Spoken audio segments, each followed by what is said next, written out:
എന്താണോ പഠിച്ചു വെച്ചിട്ടുള്ളത്, എന്താണോ മനസ്സിലാക്കി വെച്ചിട്ടുള്ളത്, അതിനേക്കാൾ എത്രയോ മടങ്ങ് നമ്മൾ തിരിച്ച് ആർജിച്ചെടുക്കേണ്ടതുണ്ട് എന്ന് അദ്ദേഹം മനസ്സിലാക്കുകയും അദ്ദേഹം പിന്നീട് കൂടുതൽ സമയം വായിക്കാനും പഠിക്കാനും മനസ്സിലാക്കാനും മറ്റുള്ളവരോട് സംസാരിക്കാനും ഇടപഴകാനും സമയങ്ങൾ കണ്ടെത്തുകയും അദ്ദേഹത്തിൻ്റെ ആ ഒരു പേഴ്സണാലിറ്റി, ആ വ്യക്തിത്വം അദ്ദേഹം വളർത്തിക്കൊണ്ടുവരികയുമാണ് ചെയ്തത്.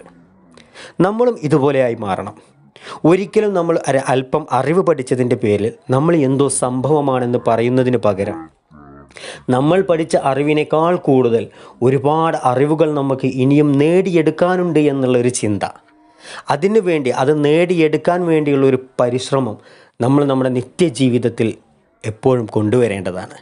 നമ്മുടെ ജീവിതത്തിൽ ഒരു വായന അല്ലെങ്കിൽ ഒരു എഴുത്ത് അല്ലെങ്കിൽ ഒരു നിരീക്ഷണം, ഇത്രയുള്ള സ്വഭാവങ്ങളൊക്കെ നമ്മുടെ ജീവിതത്തിൽ ഉണ്ടാകുമ്പോൾ നമ്മൾ പോലും അറിയാത്ത ഒരുപാട് കാര്യങ്ങൾ, അല്ലെങ്കിൽ നമ്മൾ മറ്റുള്ളവരുമായി ഇടപഴകുമ്പോൾ നമ്മൾ നിസ്സാരമായി കാണുന്ന പല ആളുകളുടെ മനസ്സിലും അവർ നമ്മൾക്ക് പോലും ഊഹിക്കാൻ കഴിയാത്ത അപ്പുറത്തേക്കുള്ള അനുഭവങ്ങളും പഠനങ്ങളും എല്ലാം നടത്തി വെച്ച വ്യക്തികളായിരിക്കും.